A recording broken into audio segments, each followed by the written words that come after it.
पतीच्या मित्राने घरी कोणीही नसल्याची संधी पाहून 21 वर्षीय महिलेचा विनयभंग केल्याची घटना शनिवारी दुपारी 12 वाजताच्या दरम्यान घडली। या प्रकरणी आरोपीच्या विरोधात माना पोलीस स्टेशनला गुन्हा दाखल करण्यात आला। माना पोलीस स्टेशनच्या कार्यक्षेत्रातील ग्राम राजुरा सरोदे येथील पीडित महिला आणि आरोपी मंगेश दामोदर भगत वय 32 वर्ष हे दोघे परिचित होते। आरोपीचे महिलेच्या घरी नेहमी जाणे येणे होते। 28 नोव्हेंबर रोजी महिलेचे सासू सासरे वैद्यकीय उपचारासाठी वाशिम जिल्ह्यातील कारंजालाड येथील रुग्णालयात गेले होते। पती हातमजुरीचे काम करण्यासाठी मलकापूर येथे नवीन पेट्रोल पंपाच्या बांधकामावर गेले होते।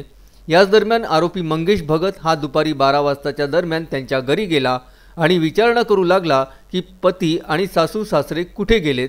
यावर महिलेने सत्य परिस्थिती सांगितली। आरोपी मंगेश भगत यांनी घरात आतमध्ये घुसून महिलेची छेडखानी करून विनयभंग केला। महिलेने आरडाओरड करण्याचा प्रयत्न केला असता आरोपी हा तेथून पसार झाला।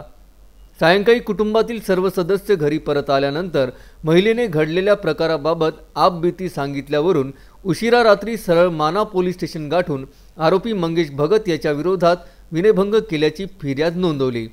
या प्रकरणी आरोपीच्या विरुद्ध भारतीय दंडविधान 354, 448 कलमान्वये गुन्हा दाखल करण्यात आला।